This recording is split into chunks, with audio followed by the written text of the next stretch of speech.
ساتھیوں subscribe, share اور like ضرور کیجیے گا۔ جزاک اللہ خیر۔ جی ہاں، استاد محترم نے اس میں بہت زبردست حقائق بیان فرمائے ہیں۔ یہ جتنی بھی آج ہمارے ارد گرد ٹیکنالوجی ہے جس میں ہم بات بھی کر رہے ہیں، ابھی social media, print media, multi media, یہ تمام در حقیقت شیطانی اور دجالی فتنے ہیں، اور اس نے قوم کو اس قدر برباد کر دیا کہ اب وقت کے اندر برکت ہی نہیں رہی۔ ہر دوسرا شخص راتوں رات امیر ہونا چاہتا ہے، اور عزت، غیرت، ایمان، حیا، ادب، ہر چیز سے وہ بالکل محروم ہو چکا ہے، بلکہ وہ اپنے ان تمام اقدار کو دفن کر چکا ہے۔ اللہ تعالی ہمیں دین حق کی حقیقی راہوں پر چلنے کی توفیق عطا فرمائے، اور شیطانی دجالی فتنے سے اللہ تعالی ہمیں محفوظ رکھے، آمین۔ میں دعویٰ کرنا کوئی بندہ میں نہیں دکھا سکتا کہ جڑے پچھلے سائنسدان گزرے انہاں وچوں کسے نے رب نو پایا ہو۔ رب نو پا سکتا ہے تے وہی مرد فقیر پا سکتا ہے جیدی نظر دنیا تے نہیں دل تے رب انہاں چیزاں نال نظر نہیں آوندا۔ مینوں ایک کہن لگا جی قرآن میں تکبر اور غور و فکر کائنات میں عام کتابیں چ لکھا ہے، کائنات کے اندر غور فکر تکبر کی دعوت دیتی گئی ہے۔ رب آندا ہے ہنظرو ویکھو، مڑ سائنسدان نے ویکھیا انہاں قرآن تے عمل کیتے۔ میں کیا گل سن اس چیز دا جواب دو۔ جدو قرآن اتریا پہلا حکم قرآن نے نبی پاک نو دیتا ہے، اور پھر حضور نے صحابہ نو دیتا ہے، اور پھر 1300-1400 سال بعد ہن ساڈے تک پہنچیا۔ میں کیا دس اگر غور فکر کرن دا، کائنات نو دیکھن دا یہ ہوئی مانا ہے جو سائنسدان لیندے نے، کیا تسی لے رہے ہو؟ تو دسو کیا وجہ ہے نبی پاک دے صحابہ اور خود نبی نے عمل کیوں نہیں کیتا؟ نبی کریم صلی اللہ علیہ وسلم قرآن نو زیادہ سمجھتے ہیں کہ کافر زیادہ سمجھتے؟ کافر دل لے لے قرآن نو نہیں سمجھ سکتا، قرآن نو وہی سمجھ سکتا ہے جڑا صاحب ایمان، بلکہ قرآن خود فرماندا ہے وَلَا تَزِيدُ الظَّالِمِينَ إِلَّا خَسَارًا۔ قرآن فرماندا ہے جڑا ظالم ہوے گا ان الشرک لظلم عظیم۔ قرآن فرماندا ہے کفر شرک بہت بڑا ظلم ہے۔ معلوم ہوا کافر ظالم ہوتا ہے۔ قرآن مجید فرماندا ہے کافر قرآن ظالم قرآن تو گھاٹا لا سکتا ہے، فائدہ نہیں لے سکتا۔ قرآن تو کافر گھاٹا لے گا، دن ب دن وہی تباہی ہوے گی۔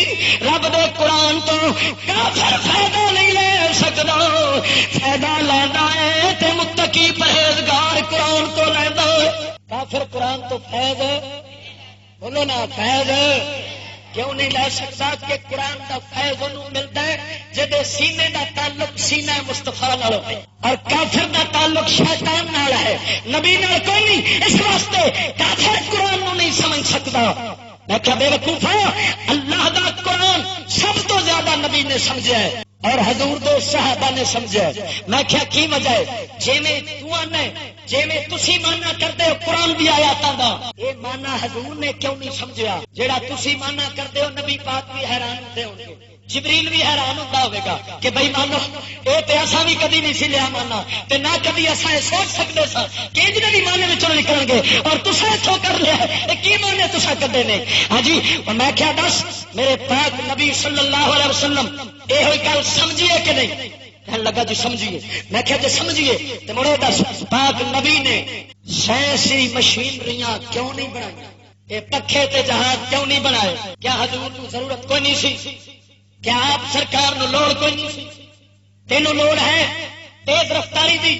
کیا نبی پاک نو تیز رفتاری دی لوڑ کوئی نہیں سی؟ ضرورت انہوں بھی ہے سی۔ جنگ بدر ضرور صحابہ ذبح کرانے سن۔ کہنے لگا جی مڑ میں کیا اللہ دے بندے ہو جے نبی پاک نو ضرورت بھی ہے سی، وہ لگے رکاوٹ پیش کر۔ اور رکاوٹ کیڑی ہے؟ جس کی وجہ نال پاک مصطفیٰ نے انہاں چیزاں نو ایجاد نہیں کیتا۔ کہندا جی تسی دسو۔ میں کیا میں دسنا اور علامہ اقبال دی زبان میں دسنا، گھر تواڈے وچ رہندا ہے، سمجھ میں پیا انہوں آنا۔ میں کیا ویکھ میں تیرے سامنے پہ کرنا۔ علامہ اقبال فرماندا ہے دل کے لیے موت مشینوں کی حکومت ہے، دل کے لیے موت مشینوں کی حکومت، احساس مروت قوت کو کچل دیتے ہیں آلات، وہ قوم کے فیضوں نے سماوی سے ہو محروم، حد اس کے کمالات کی ہے برق و بخارات۔ علامہ اقبال فرماندے نے مشینہ آن کے بندے دے دل وال چھڑدے نے، اور اللہ دے نبی بندیاں دا دل زندہ کراؤندے نے۔ مشینہ دی صحبت وچ بندہ دل مر جاندا ہے، اور مرے دل دی نشانی ہے نہ خدا دا خوف رہے گا، مرے دل دی نشانی ہے نہ ہمدردی رہے گی، نہ اخلاق رہے گا، نہ اچھے برے دی پہچان رہے گی، نہ نیک بد دا فرق رہے گا، انسان اچھائی دے ماننے بھول جائے گا۔ اور جے دل زندہ ہوئے جویں حضرت بلال دا سی، پھر ہر شے دا فرق انسان دا دل کرتا ہے۔ دل زندہ ہون دا اے مانا نہیں کہ بکی پئی ہلے، جنہیں کئی بیلی بکیاں ہلاندے نے اج کل تے آندے نے دل جاری ہو گیا ہے۔ دل جاری ہون دا اے مانا نہیں، نہ اینو دل دا زندہ ہونا کہندے نے۔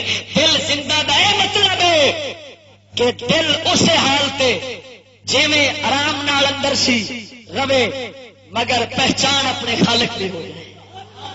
میں کیا بیوقوف، اللہ دے نبی دل زندہ کر مشینہ دل مار چھڑ دیا، اور جوڑی قوم نو آسمان دا فیض نہیں ملتا، علامہ فرماتا جو قوم کے فیضان سماوی سے ہو مارنا، حد اس کے کمالات کی ہے برق و بخارات۔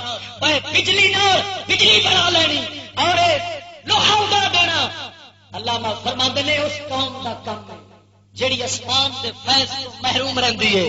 جیڑی قوم نو اسمان دا فیض ملتا ہے وہ قوم لوہے تے انہاں چیزاں دے اڈان دے چکر وچ نہیں پیندی، وہ ہمیشہ اپنی رب دی معرفت وچ رہتی۔ حضور دے صحابہ تائیوں نیڑے نہیں سن گئے، نبی پاک تائیوں نیڑے نہیں سن گئے۔ توجہ کر، اسلام نال سائنس ٹکراندا کیویں، عقیدے دے اندر مخالفت، اگے کیڑی شے وچ دشمنی مخالفت ہے۔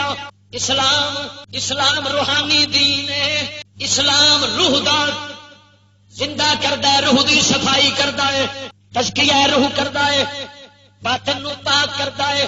روحانی دین نو کیا جاندا ہے، اسلام دی نظر روح دے رہندی ہے۔ اس واسطے اللہ دے نبی، اللہ دے ولی بندیاں دیاں روحاں نو صاف کردے نے، اور روح تے مادہ آپس وچ مخالف نے۔ مجدد الفسانی رحمت اللہ علیہ آپ سرکار فرماوندے نے مکتوبات شریف دے اندر فرماندے نے جڑی انسان دی روح تے بدن اے آپس وچ مخالف نے، حتیٰ کہ اگر بندے دا جسم انسان دا مضبوط، اگر جسم انسان دے نو طاقت پہنچے گی تے روح نو کمزوری پہنچ جانی، اگر روح نے جو طاقت پہنچی تو پھر جسم نو کمزوری پہنچے گی، ایک دوسرے دے مخالف نے۔ اس واسطے اللہ دے پاک ولی جڑے ہوندے نے قربان جاواں، انہاں دے جسمانی حالت بظاہر اینی کمزور ہوندی ہے، مولا روم فرماندے نے انہوں مچھر بھی پہا چھڈے اینے کمزور ہوندے نے، مگر انہاں دی اندر دی طاقت دا حال ہوندا ہے، انہاں دی روح نو اینی طاقت ہوندی ہے چاون تے سٹے آسماناں نو زمین تے لیا سٹن۔